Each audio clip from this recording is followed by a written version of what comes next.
Channel आज हम बात करेंगे IC02 में practice of life insurance chapter 5 जो कि है हमारा ग्रुप इंश्योरेंस। इसमें हम पढ़ेंगे कि ग्रुप इंश्योरेंस क्या होता है, ग्रुप इंश्योरेंस कैसे कैसे फैक्टर किन किन फैक्टर्स पे डिपेंड करता है और क्यों जरूरी है आज के परिवेश में ग्रुप इंश्योरेंस स्कीम्स का होना।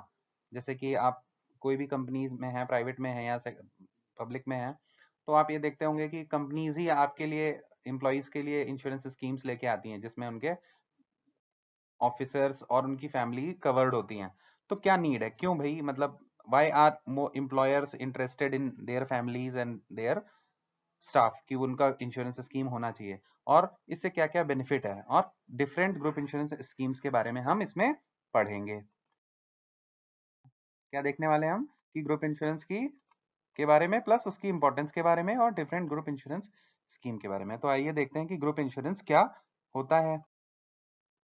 तो ग्रुप इंश्योरेंस स्कीम बेसिकली होता क्या है, देखिए group insurance scheme insurance provide करती है एक ग्रुप ऑफ पीपल को जो कि एक सिंगल मास्टर पॉलिसी के अंतर्गत आते हैं। एक पॉलिसी साइन होती है ग्रुप इंश्योरेंस पॉलिसी, उसके अंडर हमारे एम्प्लॉयज डिफाइंड होते हैं कि ये हमारे मतलब हमारे इंडिविजुअल्स हैं, कवर्ड हैं, ठीक है। अब जो इंडिविजुअल्स जो उस पॉलिसी के तहत कवर पाते हैं उनको हम क्या कहते हैं, उनको कहते हैं मेंबर्स, उस ग्रुप के मेंबर्स। यानी कि अगर एक पॉलिसी है, ग्रुप इंश्योरेंस पॉलिसी है, उसके अंदर 150 लोग हैं, तो हर आदमी अपने आप में क्या है, उस पॉलिसी का मेंबर है, उस ग्रुप का मेंबर है, तभी ये पॉलिसी उसको इशू हुई है। उस ग्रुप इंश्योरेंस की उस ग्रुप का मेंबर होगा तो आपको ग्रुप इंश्योरेंस पॉलिसी के बेनिफिट्स मिलेंगे। अब कुछ इंडिविजुअल्स होते हैं भाई, वो क्या करते हैं, वो ऑर्गेनाइजेशन को छोड़ देते हैं, ये किसी और ऑर्गेनाइजेशन में चले जाते हैं, रिटायर हो जाते हैं। तो वो अपना ये जो पॉलिसी है उसको कंटिन्यू करना चाहें तो कर सकते हैं, या नहीं करना चाहें तो नहीं कर सकते हैं। ये डिपेंड करता है उसके ग्रुप इंश्योरेंस की टर्म्स एंड कंडीशंस पे। तो ग्रुप इंश्योरेंस क्या होता है, ग्रुप इंश्योरेंस बेसिकली हमारा इंश्योरेंस प्रोवाइड करता है एक ग्रुप ऑफ पीपल को, ठीक है, जो कि एक सिंगल मास्टर पॉलिसी के एक ही पॉलिसी साइन होगी, अंडरराइट होगी और उसके अंडर हमारे वेरियस इंडिविजुअल्स एक साथ कवर हो जाएंगे, ठीक है। तो जनरली हमारी कंपनीज वगैरह ये करती हैं, ठीक है। कैसे डिसाइड होगा भाई ग्रुप इंश्योरेंस है तो अमाउंट किस किस चीज पे डिपेंड करेगा, देखिए। तो जो अमाउंट है इंश्योरेंस का वो डिपेंड करेगा हर एम्प्लॉय का, वो उसके सर्टेन फैक्टर्स पे डिपेंड करेगा। जैसे एम्प्लॉय की ग्रेड क्या है, जैसे स्केल 1 है, स्केल 2 है, स्केल 3 है या क्लास 1 है ना। तो उसकी डेजिग्नेशन पे डिपेंड करेगा, कितनी उसकी सैलरी आ रही है उस पर डिपेंड करेगा, ठीक है। कितना ड्यूरेशन हो गया एम्प्लॉयमेंट का करंट एम्प्लॉयर के साथ उस पर डिपेंड करेगा।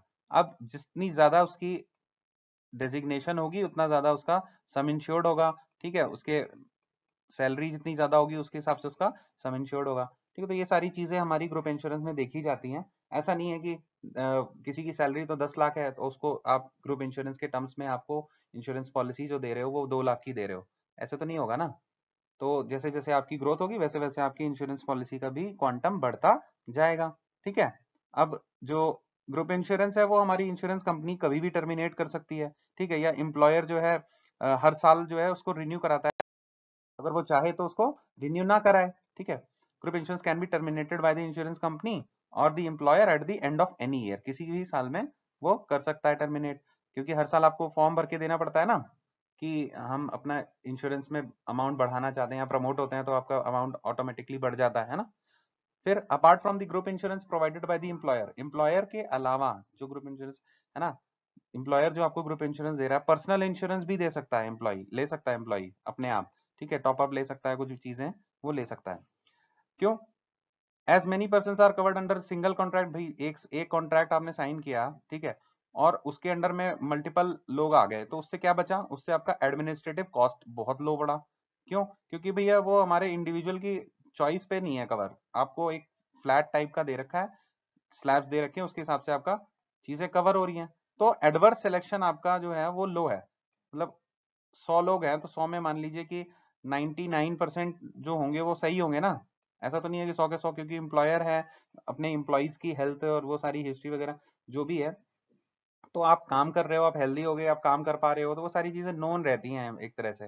तो कहने का मतलब एडवर्स सिलेक्शन नहीं है, आप कोई ऐसा नहीं है, पॉलिसी गलत इशू होने के चांसेस जो हैं वो बहुत ही मिनिमम है ना। मोटा मोटी आप ऐसे इसको समझ सकते हैं। अब ग्रुप इंश्योरेंस के लिए जो एलिजिबिलिटी क्राइटेरिया है, ठीक है, वो क्या होता है, तो क्या मतलब कब ग्रुप इंश्योरेंस आपका किया जा सकता है ना। एलिजिबिलिटी का मतलब है कि एम्प्लॉयर और एम्प्लॉय का ग्रुप है, ठीक है, एम्प्लॉय मतलब कि जो टारगेट ग्रुप है हमारा ग्रुप इंश्योरेंस स्कीम के लिए, वो हमारा एम्प्लॉयर एम्प्लॉई का ग्रुप है। तो एम्प्लॉयर एक ऐसा वर्ड है जो यूज किया जाता है भाई लार्ज कंपनी या स्मॉल कंपनी के हिसाब से यूज किया जाता है।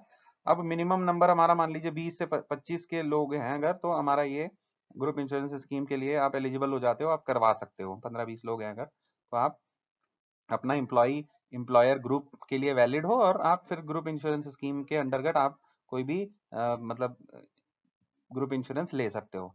प्रोफेशनल एसोसिएशन, अब भाई प्रोफेशनल एसोसिएशन होती है ना, आप देखते हो कि सीए की एसोसिएशन है, ठीक है, डॉक्टर्स की है, इंजीनियर्स की है, लॉयर्स की है। तो अब ये क्या करते हैं कि भाई इनकी एसोसिएशन ही इनको ग्रुप इंश्योरेंस करा के दे देती है कई बार, कि भाई आप उस एसोसिएशन के मेंबर अगर हो तो आप ऑटोमेटिक आप एलिजिबल हो ग्रुप इंश्योरेंस लेने के लिए।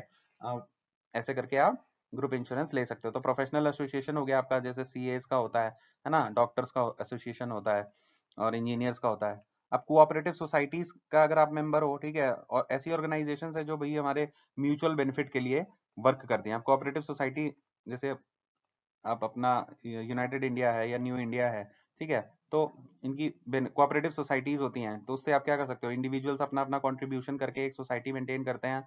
उस सोसाइटी से के फंड से बाकी आप कोऑपरेटिव में क्या करते हो, उसके मेंबर जब बन जाते हो तो आप उससे लोन ले सकते हो, उसे वो सारी बेनिफिट्स आपको मिलते ही हैं। सिमिलर बेनिफिट है, अगर आप कोऑपरेटिव सोसाइटी के मेंबर हो तो आप क्या नाम है, उससे आप ग्रुप इंश्योरेंस का भी पार्ट बन सकते हो। अगर आपने एम्प्लॉयर एम्प्लॉय से नहीं लिया है, कोऑपरेटिव सोसाइटी के मेंबर हो, तो आप वहां से भी इंश्योरेंस मतलब ले सकते हो, ग्रुप इंश्योरेंस कर सकते हो। क्रेडिटर डेबिटर, अभी क्रेडिटर है और एक डेबिटर है। अब ये आपस में अगर एक रिलेशनशिप रखते हैं, तो क्रेडिटर ने कुछ लोन दिया होगा इंडिविजुअल्स को, ठीक है, तो उनके लिए उनका लोन ना डूबे तो ग्रुप इंश्योरेंस स्कीम ले ली कि भाई उनका जो सेफ गार्ड कर दे, कि भाई अगर किसी सिचुएशन में ऐसा नहीं हो कि हमारा लॉस हो जाए, है ना।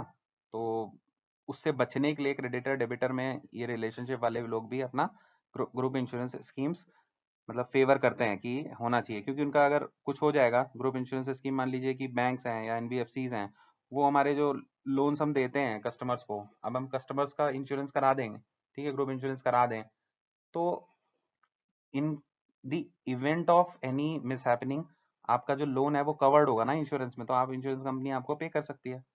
Then weaker sections of society में हमारे जो तो ग्रुप इंश्योरेंस होते हैं वो भी टारगेट करती है वीकर सेक्शंस ऑफ सोसाइटी को, जिनको अदरवाइज कोई भी नहीं देगा कि इंश्योरेंस का।